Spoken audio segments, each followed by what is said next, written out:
If your brain changes, are you still the same person? That was the question behind a 1991 movie titled Regarding Henry. In that film, Harrison Ford played the part of Henry Turner.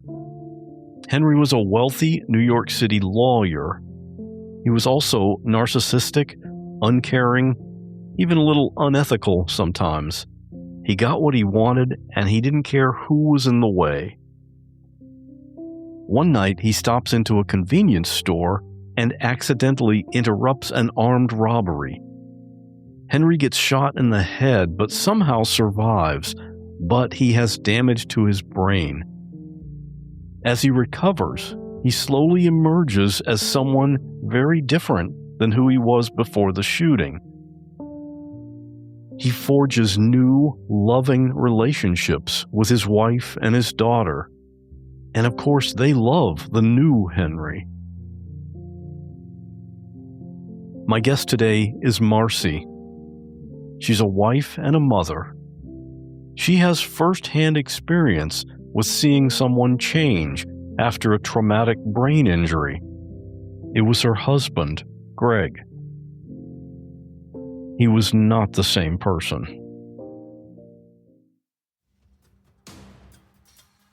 Real people in unreal situations.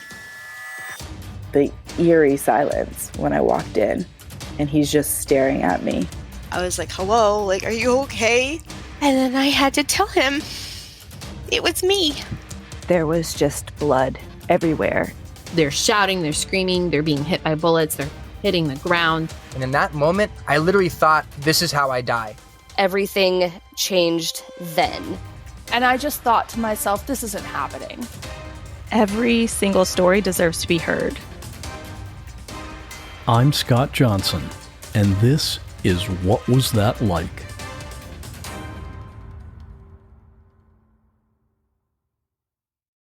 What was it about Greg that first attracted you to him?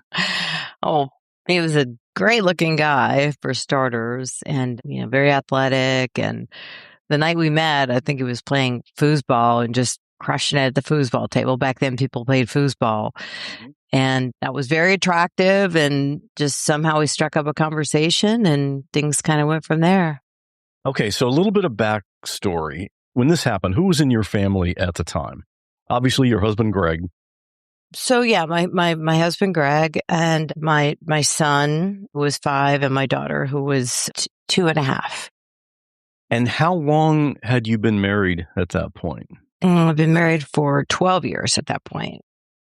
So it seemed everything you've told me about Greg is that he was pretty happy and everybody liked him. Yeah, he was a very happy-go-lucky, kind of funny, sweet guy. I mean, my nephews preferred him over me. Like, when we would get together with them, we'd go to see my sister, and we'd open the door, and they would run to greet him first before me.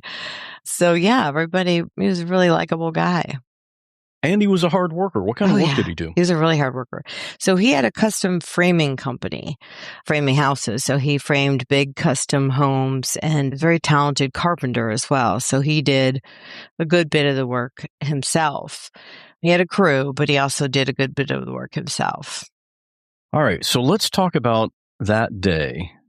What happened? And was there anything unusual that morning at all? No, it was a normal day. We had our sales meeting that day, and I went to work. We kissed goodbye. We got the kids all set up. It was summertime, so they were going to camp. So I believe I probably dropped them off, just a normal morning. Went to work. Yeah, it was a normal day. And he usually left earlier than you. He did. In construction, they typically started 7:30 and finished by like 4. I was in a sales meeting, and it was one of those meetings where you're in a conference room, the door's closed, and everybody waits to interrupt until it's over. Like, nobody just comes in. And the HR lady, who was a friend of mine, opened the door. It's like, Marcy, you need to come out. You need to come with me. So first thought was the kids, right? Like something happened to my kids. One was at camp. The little one, my daughter was, I believe, with babysitter probably, or daycare. So, of course, my first thought went to my children, as I'm sure for a lot of moms. Sure. That's always the first thought. Yeah. So I went to take a phone call, and the lady who had came in to get me already knew. She had been on the phone with the paramedics. And so sorry. So it was a paramedic on the line. He's saying he'd fallen, and I could hear screaming in the background. I knew that was him, but I didn't know how badly hurt he was. So they were telling me he was badly hurt, and they needed to get him to the ER, and they were either going to lay flight him or drive him to the closest hospital, depending on where a neurosurgeon could be available immediately. And none of that really registered to me. Neurosurgeon, none of it registered. Just so my other really good friend came out of the meeting, because now everybody knew there was something major going on. So she drove me to the hospital. And so we actually got to the hospital before he did. So backing up a little bit. So turns out neurosurgeon was available at the hospital, which was about a 10-minute drive from where he was working, from his job site. So it was about 30-minute drive for us. So she drove me, we get there, and first thing they did is usher us into this little back room.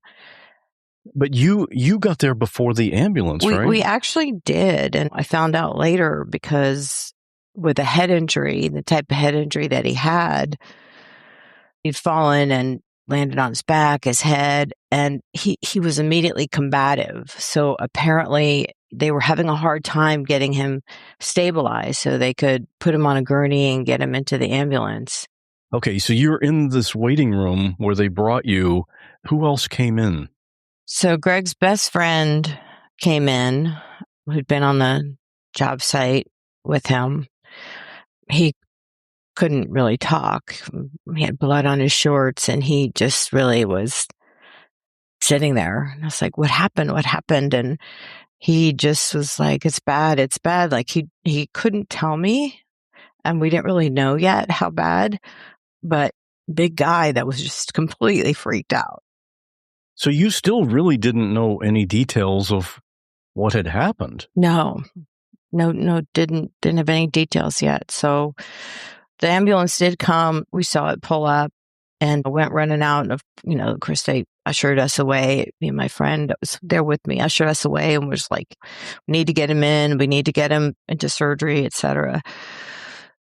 So took us back and went back to the room. And then the paramedics who brought him came into the room, and they needed to get information, his age, all the details that you have to give somebody in that kind of scenario. I think I was just completely numb at that point. I just knew it was bad, but I just didn't know how bad. And then here's these two big burly ambulance guys across from me, with tears in their eyes. They're sad. I'm thinking, why are you sad? Nothing happened to you. Why are you sad? And of course, in hindsight, I knew they were sad because they knew my life had just completely changed as I knew it. But I didn't realize that yet. But they did. They knew from the type of injury that he had that nothing would ever be the same again for me. Before he went into surgery, the surgeon comes in also. Right. So she came in and she was detailing out the injuries. He's got 2 broken vertebrae in his back. He's got a broken shoulder. He has a broken ankle, and he has a major TBI, which is a traumatic brain injury. So I'm asking questions like, well, is he going to be paralyzed? How bad is his back? And she's like, don't worry about the back. She goes, it's the head injury that we're really concerned about. So we're about to take him into surgery. Do you want to come back and see him first? Went back. It was July. It was summertime, and he was super tan, and he just had on shorts at that point, and he was laying there, the hospital bed, completely peaceful. He was in really good shape.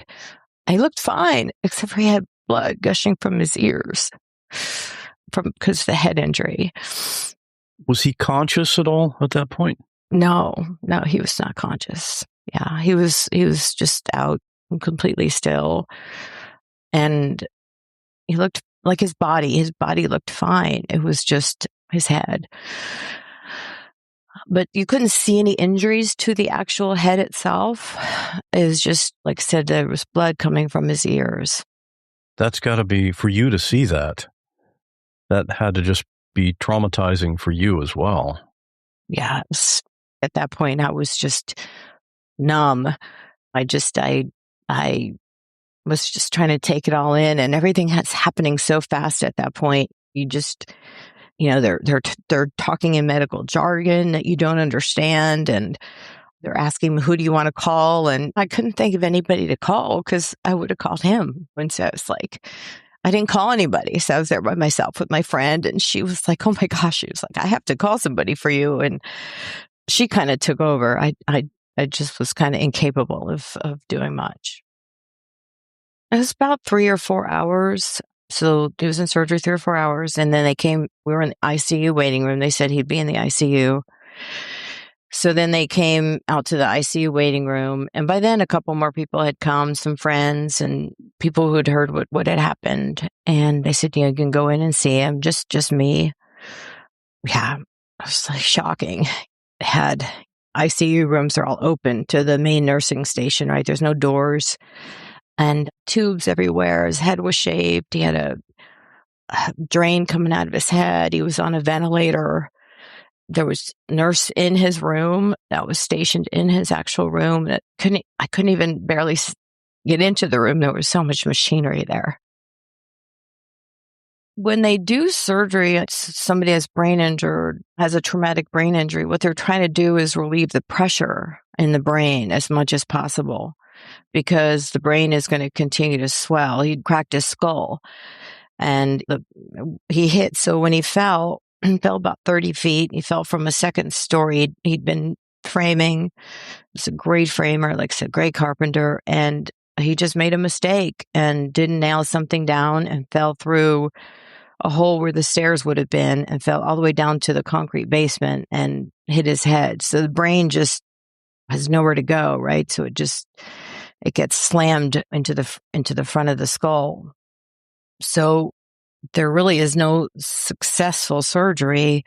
They're just trying to relieve as much pressure on the brain as possible in hopes of alleviating as much damage as possible because the brain they don't know how damage is going to be at that point or how much swelling there's going to be. But so they did say, be about 48 hours before we know whether he'll live or die.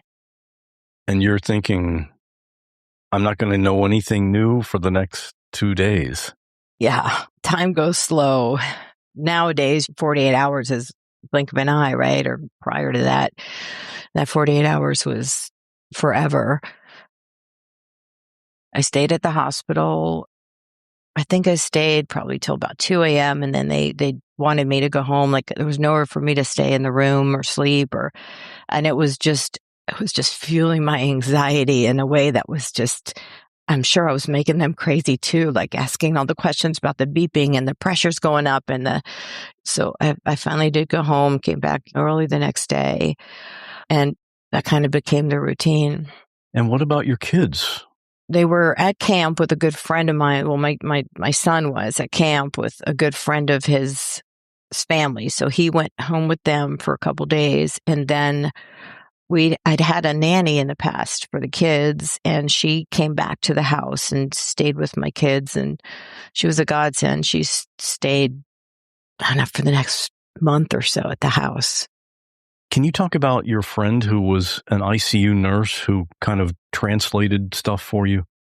Yeah, like I said, my anxiety was just at 100 because I just didn't understand all these numbers. There's pressures and beeps from different machines and the amount of liquid being drained from the brain and blah, blah, blah. So she was amazing. So she was an ICU nurse, and she came and just explained to me what all these numbers meant and Not that any of them were necessarily good, but at least I had some kind of an understanding. And she brought me like a pad and a pen so I could write some of these things down. Because I was trying to remember the medical jargon. And this was like where everybody, had my phone. I could have like Googled, what does this mean or what does that mean? I was just taking it all in and trying to understand what was going on. And this was just a friend of yours. It wasn't one of the nurses working in ICU there, right? Right. She just happened to be an ICU nurse and a friend of mine. Yeah.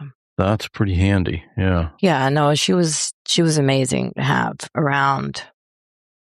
So over the next couple of days, we're just watching the swelling and watching to see, is it going to get to the point where his brain is no longer functioning, or is the swelling going to start going down? Or so the swelling did start going down, and they knew he was going to make it. So they put him at that point in an induced coma to make sure that his body would be still and he'd be able to start healing, whatever that looked like. The next few days were just a nightmare. He was in a coma. He developed pneumonia, which is apparently not uncommon when you're in a coma. So they put him in this massive iron rotating bed. And then every day when I was there, they would have me go out of the room and they would suction his lungs, and it was terrible. And then in the meantime, I got a letter from the insurance company that they weren't going to pay his bills because it was an on-the-job accident. I got a letter from OSHA fining his company like $5,000. It was like one nightmare after another. Yeah. So there was a couple different times that they tried to take him off the ventilator and lift him from the coma. The first time he immediately was in fighting against everything. So they put him back under. They tried again, I don't know, maybe a couple days later, and took him off the ventilator, lifted the meds that he was on that was inducing the coma. And I had this expectation that just like the movies, he'd come out of the coma and everything would be great, right? He's going to be fine. And there's even a movie like that, right? They'd come out of coma and it was so far from that.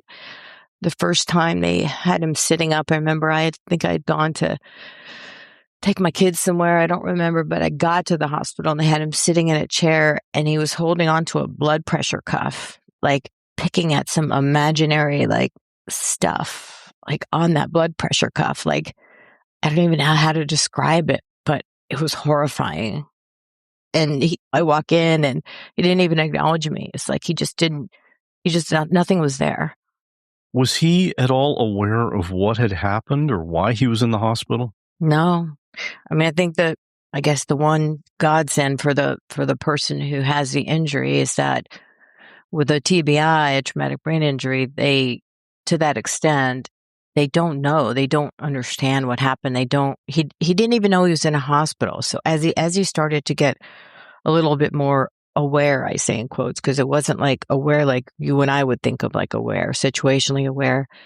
He thought he was at a hotel and he wanted us to check out. It's we need to check out. We need to leave. We need to check out. And he would ask the same questions over and over again. Where are we? And why are we here? And he couldn't absorb any of it. The ICU portion was about 10 days.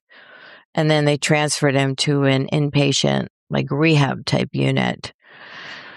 And they wanted to put him in this thing called a veil bed, which is a zipped up, canvas bed, so that if he did wake up middle of the night, he wouldn't wander or try to hurt himself or whatever. And I refused to let them put him in that thing because I was oh my gosh, if he wakes up and he's in this trap, right? He's going to freak out. It sounded horrible to me. And it was just it seemed almost animalistic, putting him in a cage. And I just was, so they said, well, you're going to have to pay for a private nurse. And I was okay, then we'll pay for a private nurse to sit in the room with him. So did that. And then, I don't know, maybe 3 or 4 days later, he started coming around a little bit more, but he still wasn't aware of where he was. And it was same questions every day. Where are we? Why are we here? And just agitated, like constantly agitated, and had no filter. There is one kind of funny story where my sister had come and we were trying to keep him entertained, and he was in the bed, and there was like a big like dry erase board in front of him, directly in front of him. And so she put she started to draw like a tic-tac-toe board up there so we could play tic-tac-toe, or I don't know, or maybe hangman. I can't remember. And as she's doing this, she has her back to him. And out of the blue, he says, "Gosh, see, I never realized how big your butt was." So he had no filter. So, but that was the only funny thing that ever happened. Beyond that, it was just mad. He was mad. He was angry. They were letting him get into a wheelchair and wheel around the hallways. And we went outside a little bit, and I came the next day and they told me he stole cigarettes from somebody. And the weird part is he had been a smoker, but he had quit about a month before the accident. But he had forgotten that he quit. Like, he had been a smoker his whole life and he had just had no memory. So apparently he stole cigarettes from somebody on the floor, and they thought I brought him cigarettes. And that was a bit of a mess. Around this time, were you able to have any kind of meaningful conversation with him, or could you comprehend that he wasn't quite the same as before? Yeah, I mean, it was very clear that he wasn't the same as before, but I thought he would continue to get better. And the neurosurgeon said, yeah, he's going to continue to get better. And there's kind of a scale they give you of the stages of a traumatic brain injury. There's like aphasia, which it's actually, I think, what Bruce Willis has. And it's where like you say, okay, hand me the fork, and really what you have in your hand is a cup, and you mix words up, and a lot of that. And then he would just get super pissed, frustrated, mad. It was everybody else's fault. And he just didn't know what was going on. So I thought maybe if I bring the kids, a good friend of mine was staying at the house with the kids at this point, and I thought, maybe if I bring the kids, he'll recognize them and it will trigger something for him. So I had her bring them, and it was a disaster. Get into the hospital room, and he didn't recognize his son. He was just like, "Oh, you're a big kid, and come here." And he was scary. He was scary. Sometimes you just have that initial just feeling from somebody that they're just scary. You don't want to be around them. And that's how he was. And it was just so, I don't even know the word for it. It was so unbelievable. It was like, how could this be happening? Yeah. And your son was just 5 at the time, right? He was 5. And of course, you had never seen Greg have any kind of interaction like that with him. No, he was a great dad. He loved the kids, and yeah, he loved having kids. He was a good dad. Same with my daughter. Like, he just nothing really registered, and she didn't want to sit by him. She didn't want to sit on his lap. She just was also just kind of afraid of him. It's like the instinct that kids have of like danger or whatever that is. So it was just, like I said, it was a disaster. So I told my friend, I said, just take him back home. Hurry. He was getting more agitated because he didn't know why these kids were in his room. And so she got back out to the car, and she told me later, she put my daughter in her car seat, and then she came around to strap my son in, and he had his little hands in prayer, and he knew enough. He was praying. He was praying for his dad. We talked about your life changing. Their life changed then as well. Yes, their life changed tremendously. And it was, in some ways I felt like it was a blessing that they were so young, because they didn't have as many memories of him before. And I thought in a lot of ways that was a good thing, because they wouldn't really know what they lost. They would just they just knew him as the dad that he became after the accident. So before he came home, they told me to remove the keys, remove the alcohol. They gave me all the meds, all the things. He had a back brace because he had 2 broken vertebrae in his back, and sent him home with risperidone and trazodone and all of these like heavy duty antipsychotics, if you will, which in hindsight, there's no relation between like psychosis and brain injury. One is, I guess, to calm the brain. And in the case of a TBI, it's almost like everything got unplugged and they were trying to use these meds to plug things back in maybe, but it didn't work. So we get home and he was, again, he didn't know what was going on, why he couldn't drive, why he couldn't drink alcohol.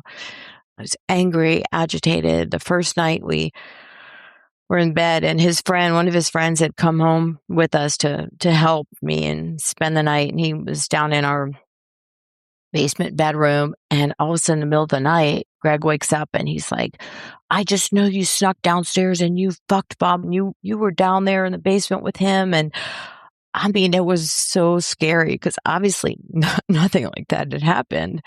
But he was just so like angry, like that look in his eyes was like, I'm going to hurt you kind of a look, and just made no sense. I mean, I'd been in the bed the whole time. That must have instilled a little bit of fear in you, just having him back in the home. Did you have fear for yourself or for the kids? I started to. I mean, almost right away, like after that happened. Yes, it became very scary. He was illogical. He would get angry over the smallest things. He would punch the wall, kick my car when I would try to go somewhere with the kids. I always had to have the kids would not stay with him. So if I wanted to go to the grocery store or anything, I would have somebody come over and sit with him while I went to the grocery store. And at this point, he was in outpatient rehab. So he was going to rehab most days during the day. And I had my daughter, she was like 2.5. And I had been working at the time, just going back to that. And I had a angel of a boss who gave me 12 weeks off, fully paid, because he knew I needed to take care of my kids and try to take care of my husband. And you had enough to worry about. Yes. And he's in outpatient rehab, and I would drive him every day. Somebody to stay at the house and watch the kids. It was summertime. Like I said, my son was going to various camps, and then we roll around to the fall, and it's kindergarten. This is my son was going into kindergarten that year, and I remember waiting at the bus stop first day of kindergarten, and he didn't want to wait anymore. The bus was running late and he didn't want to wait anymore. Greg didn't. And he was like, we got to go. I have to be at rehab. I have to be there at, whatever time. It's like, this is our son's first day at kindergarten. Let's just wait for the bus. And he was just getting super agitated. So one of my neighbors finally said, don't worry about it. Like, we'll get him on the bus. And so that's always stuck with me. I never got to see him, get on the bus for the first time. Just kind of meaningful time in a parent's life, right? Yeah, that's one of those moments. Yeah. You told me ahead of time that it's okay to ask this question. How did this change sex with Craig? Yeah, so it was definitely like sleeping with a stranger, and I didn't want to have sex with him. But I also felt like I'm his wife, and maybe in some way, shape, or form that will help him. But it was horrible.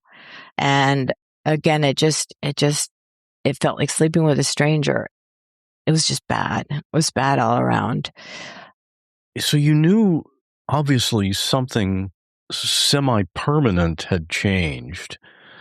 I mean, what do you do? Are there support meetings or how do you proceed from there?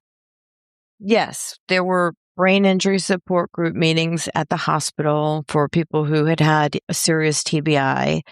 And we would go to those, and they had somebody there to watch the kids, and we would all sit around and talk. And the the spouse of the injured person, we would sometimes be off in a small group trying to we understood kind of a little bit more what was going on, but nobody else in the group had the same situation as me. Like one of the ladies had a husband who, after his TBI, he became very childlike, which also can happen.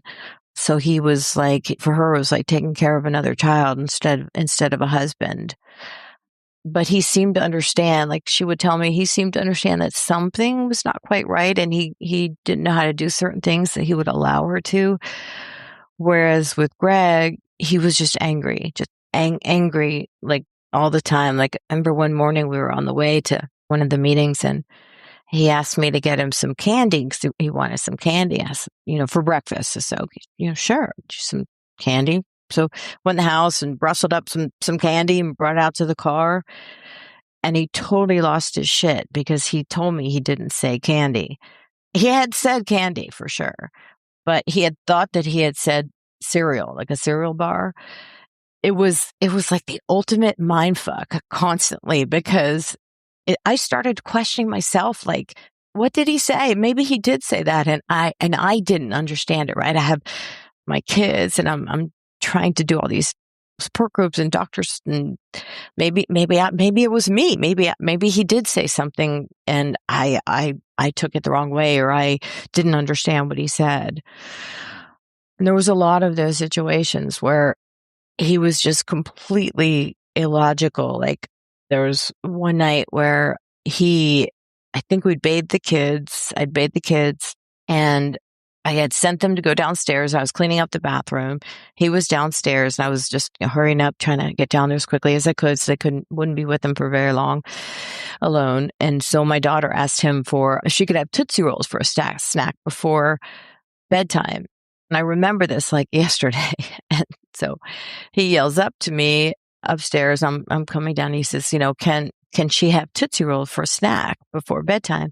And I said, yeah, that's fine. He goes, why would you tell her that she can have Tootsie Rolls before bedtime? I said, well, you just asked me, can she have Tootsie Rolls? Because she asked you. And yes, I said yes. He goes, but why would you say yes? Why would you do that? It was like the conversations that we were having were just, it's hard to describe, but they just had no logic, no, like they were like circular conversations that just didn't make sense. And he didn't realize they didn't make sense, but they didn't make sense. And he was angry and mad and just, instead of taking a breather maybe and being like, okay, maybe there is something wrong, or just calming down or anything. Like he could not calm down. He just would not ever calm down. And it's hard because, some of it, obviously, most of it, all of it, right? It wasn't his fault. But by the same token, living in that situation was absolutely killing me and my kids. Like I'd lost about 30 pounds. I'm not a big person as it is. And wasn't the kind of diet you want to be on. I couldn't eat. I couldn't sleep. I couldn't do anything. And then 2 months after the accident is when 9/11 happened. And on that particular day, his best friend, the one who'd come to the hospital, had started taking him on occasion back to the job site just to have him be there and be in what seemed to be somewhat of a familiar environment and give me a break. These were on like non-rehab days. And on that particular day, I had said I had told Pete I would come pick him up, his friend. I'd pick him up at lunchtime. And I had told Greg we would go get a bite to eat before heading back to the house. So the 9/11 happened that morning, and we all know what happened, and it was horrible, right? And everybody's just freaking out. And so we get to the restaurant, and the TVs were on, and everybody is, of course, glued to the TVs, watching what's going on, watching the news. And he literally looked up from, like, I think we just got off. He literally looked up. He goes, "Are you going to watch TV the whole time, or are we going to eat lunch together?" And it was just a moment for me that was like, it almost took me completely over the edge because here this thing is going on. He has no concept of it. He doesn't understand. I'm trying to like figure out what's going on in the world. And like, he just has no concept. He couldn't care less. He was just mad that I wasn't paying attention to him in that moment. So I called Pete and I was like, Pete, please, I'm bringing him back. Like, I can't do this today. And so Pete came and got him. And I think I went to some friend's house that day. And it paints quite a picture because you're seeing on the news, on the television, that everything's being destroyed, but yet right in front of you, your own world is falling apart as well. Yeah. I kept having hope that things would get better. And like I said, we did, brain injury support group meetings, and we did variety of different counseling sessions. I continued to have hope that he would get better. Can you remember a particular time when you just came to the realization that he's not the same person, or was it just gradual? He was not the same person from the time he woke up from the coma, but what was gradual for me was realizing that he was never really going to get better. Like he was a little bit better, right? To where like he knew how to brush his teeth and do all the normal things, but he wasn't going to ever get better.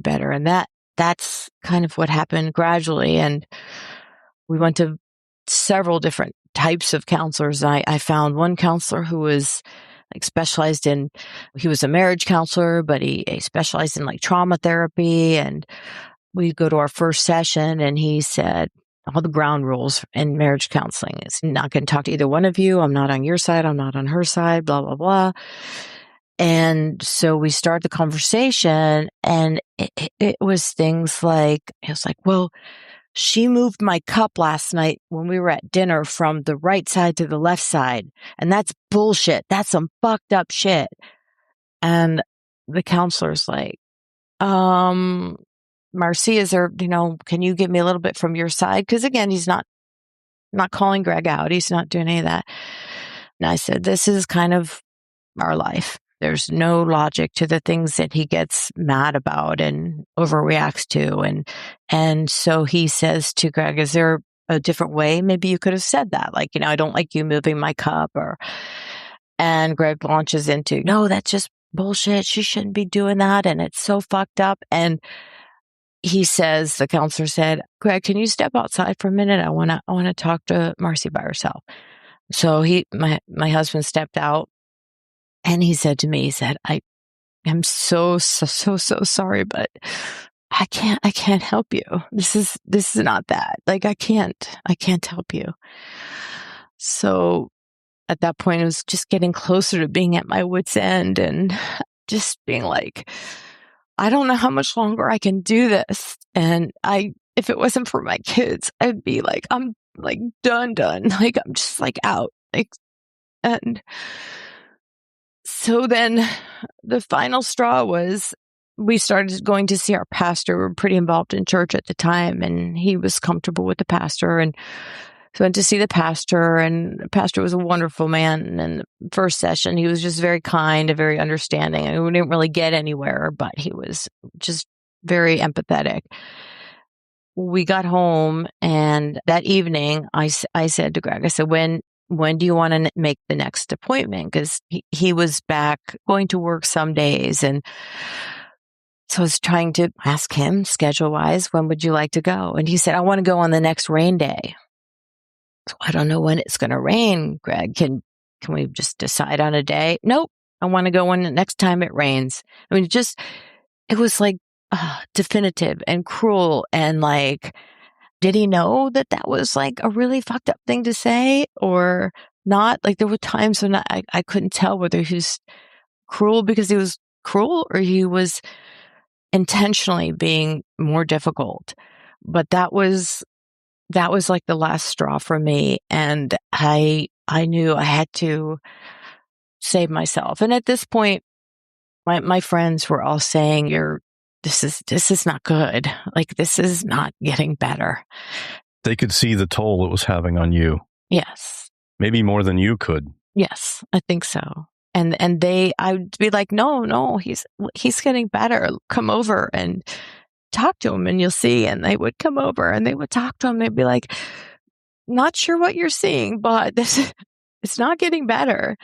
But I think I was at that point so, I don't know, traumatized. I don't even know the word. I just kept looking for like the slightest ray of hope that things might be better.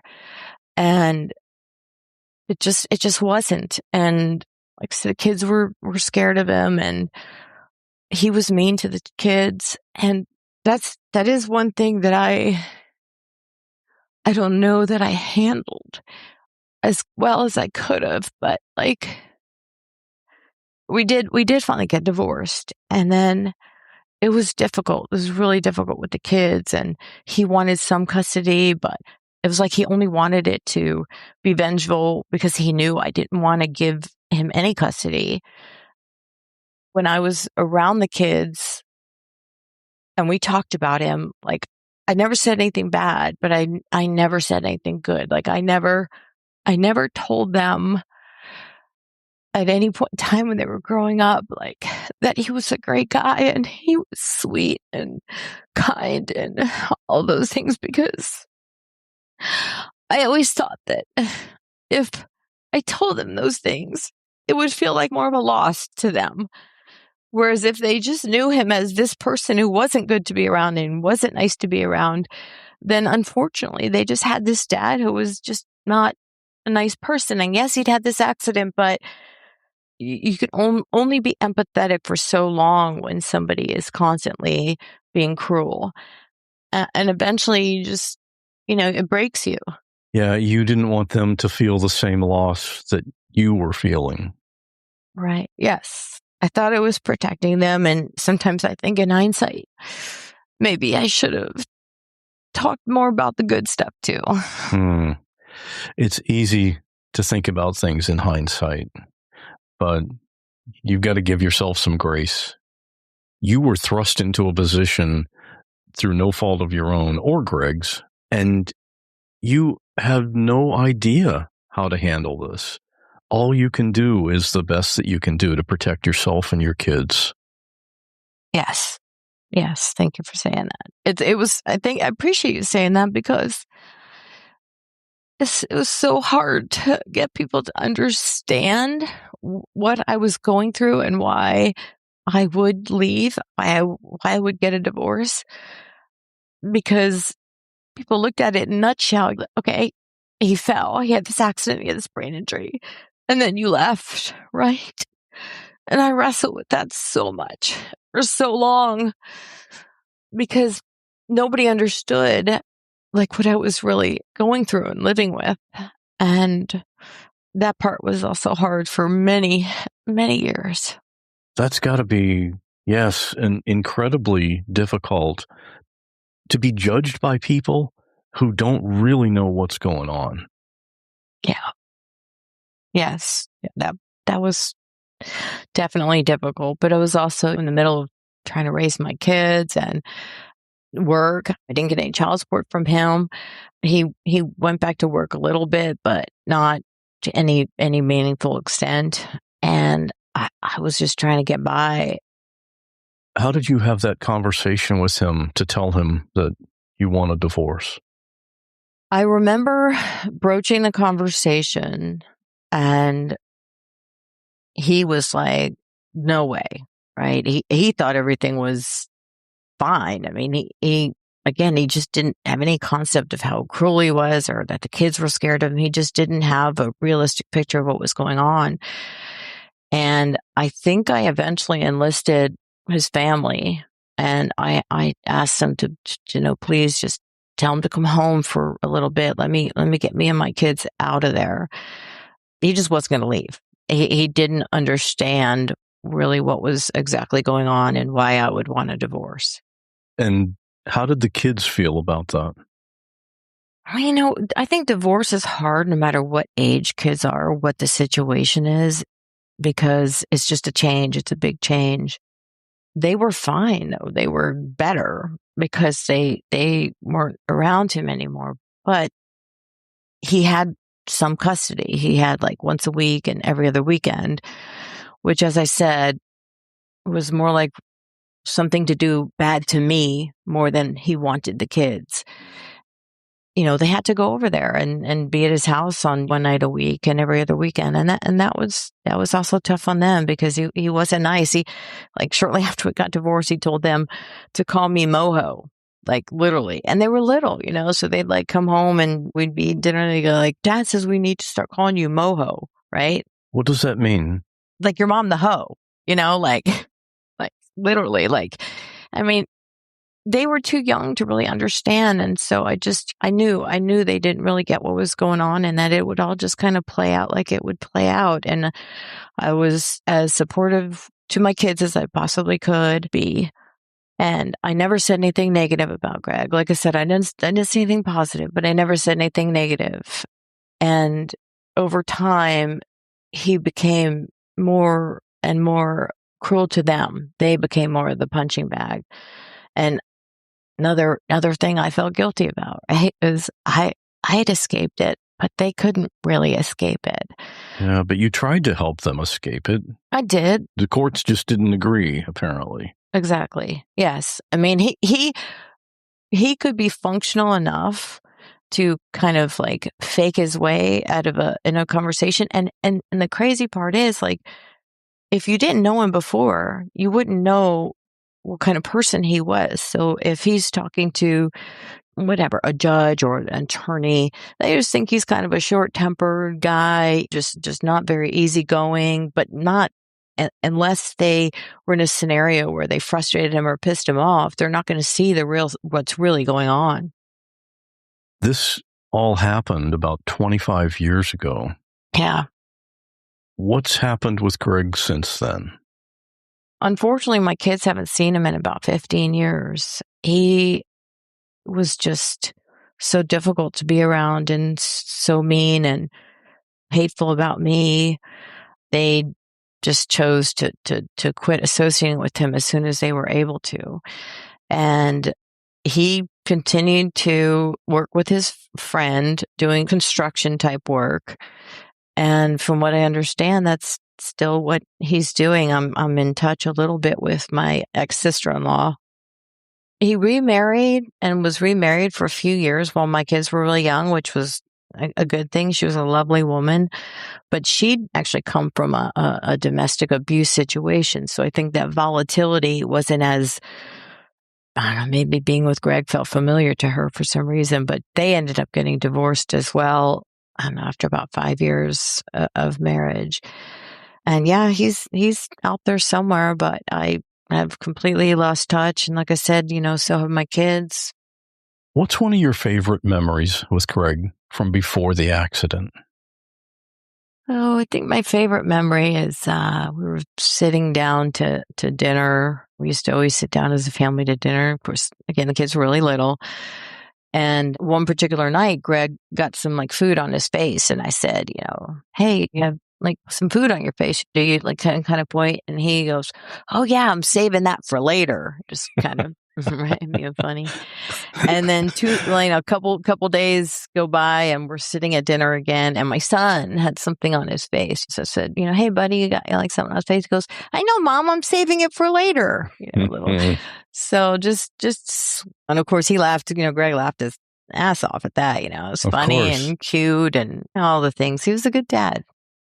You've told me that part of your reason for telling this story now was for your kids. Yeah. Can you talk about that? Oh, yeah. So they know the overarching picture, but like they don't know like all the details. And I always tried to protect them from most of that. And of course, they have their own story because they also had to live with him. And the other part is that I've wrestled so much with, should I have told them more about the good stuff? And I again, I didn't want them to feel more of a sense of loss than they already did. And I just want them to know the whole picture, that this is what happened. I did do my best. I tried to do what I thought would protect them, whether I don't know if it was the right thing or the wrong thing. You're a good mom. Thank you, Scott. I'm sure they understand that. They're great kids. I mean, they've turned out amazing. I mean, they're both awesome. And yeah, I'm very proud of both of them. And they're very kind and sweet and very caring. Maybe they inherited that from you and from the original Greg. Yeah. Right? You said something interesting to me also, that in a way you were kind of jealous of people whose spouses had been in an accident and had actually died.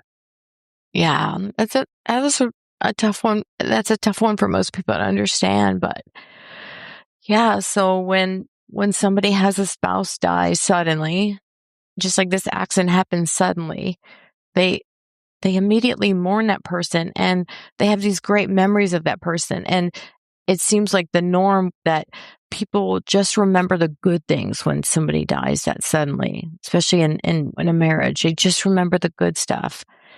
And that's kind of a gift. And I didn't get any of that. He lived, but he became this completely different, horrible person. And I thought many times it probably would have been better if he had not. And that's the blessing and the curse of modern medicine, right? They want to save somebody no matter what. And is that always the best thing to do? And yet, once again, it's one of those things that if you say that out loud, it would have been better if he died. Nobody is going to understand that. Yeah, maybe my kids, but yeah, nobody who hasn't lived through it. But as I said to you, Scott, if somebody told me that tomorrow I would have that exact same experience, I would literally say, I've had a good life. Like, I'm out, not doing it again. Have you met anyone else who's gone through what you've experienced? No. And that's a crazy part. I really wish I had. I know there's people out there who have had significant others or kids who've had traumatic brain injuries and have turned more violent. And I take that back. I was actually email pals with a lady whose son had a traumatic brain injury, and he also was violent and just not logical, same kind of scenario. But I think that people don't maybe hear about it as much. People always want to hear the happy stories, the wake up from the coma, like I started the story with, wake up from the coma and everything is wonderful. There's a good chance someone listening to this has been through something similar. So maybe they can reach out to you. And I don't know what that connection would look like, but you would. And you're in the podcast Facebook group. So that's where someone can contact you. And tell us just a quick update. What's happened with you since then? Yeah, so I was a single mom for about 14 years. I did date some, but my kids got older and grown. And about 3 years ago, I got remarried to a great guy. And I felt like all those terrible years are now good years. Like I was in that bad situation for so long, and now it's like the exact opposite. I've married a great guy, and we have a great life. We like a story with a happy ending. Marcy, thanks for sharing your story with us. Yeah, of course. Hopefully it'll help somebody else. As I mentioned in our conversation, Marcy is in the Facebook group, so you're welcome to find the post for this episode and ask a question or leave a comment about her story. whatwasthatlike.com/Facebook. And speaking of Facebook, the question in the group this past Tuesday was, what's something most people think they want until they get it? It's like that old phrase, be careful what you ask for. Do you have something like that? Come on over and share it with us. Graphics for this episode were created by Bob Bretz. Full episode transcription was created by James Lai. And now, you're in for a treat with this week's listener story. Each main episode ends with a story that was sent in by a listener, and we're still waiting on you to send in your story. Just record it on your phone, make it around 5 to 10 minutes, and email it to me, scott@whatwasthatlike.com. This listener tells a pretty amazing lost and found story. Stay safe, and I'll see you next time. When I was a senior in high school, my parents got me a super nice Seiko watch as a graduation gift. It was gold and shiny, weighty, and it looked great on my wrist. At some point after I graduated and moved to Colorado, I accidentally hit the watch and knocked a small chip off the crystal face. Little did I know that small chip would soon play a key role in one of the greatest stories ever to unfold. As a freshman at Colorado State University, I lived in the on-campus dorms. It was a requirement. I lived in Westfall Hall, a 12-story high-rise on the west end of campus. The view from my 10th floor room was amazing. Looking out at the mountains just to the west of the city, sunsets were epic. There was another set of dorms right next to the towers, and between the two dorms was a rec center that housed a cafeteria and a bar called The Tap, which is key to this story. In Colorado during the 1980s, you had to be 21 to drink alcohol. If you were over 18, you could drink what was called 3-2 beer. Instead of having 6% alcohol, it only had 3.2% alcohol, hence the name. Even though it was beer light, we just drank twice as much and achieved the same effect. So one night, let's just say I had my fair share of twice as much as I probably should have. The good thing though, I only had to stumble my way across a courtyard to get back to the building where my dorm was, which I did. However, once I got there, I didn't go right up to my room.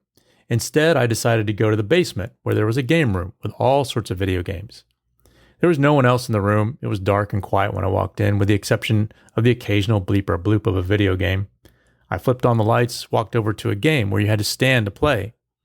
I wasn't quite getting the dexterity in my hand movements that I needed to get the high score and a few free games. And instead of thinking, well, it must be because I'm smashed, I figured it had to be the watch on my left hand. The same shiny gold watch given to me as a graduation gift. So I took the watch off and set it on top of the video game cabinet. Problem solved. Racked up points, few free games, called it a night. The next morning I woke up incredibly hungover and starving. So I rolled out of bed and was heading out of my dorm room when I suddenly realized my watch was not on my wrist. Fuck. After a brief moment of panic, through the pounding in my head, I remember I had taken it off after the bar last night when I was playing video games. No problem. I went down to the basement of the building, walked up to the video game I was playing, reached up on top of the cabinet, fully expecting my watch to be there. No watch. Fuck. I went to the office where the RAs hung out and asked if anyone had turned a watch in from the game room. Nope. I kept checking for the next week or so, but nothing. The watch was gone. Christmas break was quickly approaching, and I was in a panic. If I showed up at home with no watch on my wrist, my parents would ask questions. I'm a terrible liar and would have been caught immediately if I tried to make something up. So I went down to the jewelry store at the mall, and luckily they had the same exact Seiko watch in stock. I bought it. It literally blew most of my budget for the second half of the year, but I'd figure that out later. When I walked off the plane and greeted my parents, that watch would be on my wrist, and they would be none the wiser, which I did, and they weren't. In my second semester, I took an introductory astronomy class. I figured it would be kind of interesting and should be an easy grade. It was in one of those giant lecture rooms that sat like 300 people in theater-style seating. One day I was sitting in class, my mind started to wander, and I started looking around. Suddenly, I saw it. There it was, my watch. It was on the wrist of a kid sitting directly in front of me, a couple rows down. My heart was beating like crazy. I knew it was mine because I could see the face, and it had the same chip in the crystal. The conversation in my head began immediately. What should I do? Should I confront him after class, or should I just let it go? I mean, after all, I replaced the watch anyway. He'd probably deny that he found it and just tell me I was crazy. So I let it go. And honestly, I thought nothing of it again, nor did I see him again in class or on campus. Until my junior year. By then, I was deep into coursework for my major, which was technical journalism. And wouldn't you know it, on the first day in one of my classes, there he was, sitting one row over with my watch on. I could see it much better now, and it was definitely my watch. But again, I figured I'd just let it go, which I did. That was the only other class Jeff and I had during the rest of our time at CSU, but our paths would cross again, professionally. A few years after I graduated and took a job at WTVT, a television station in Tampa.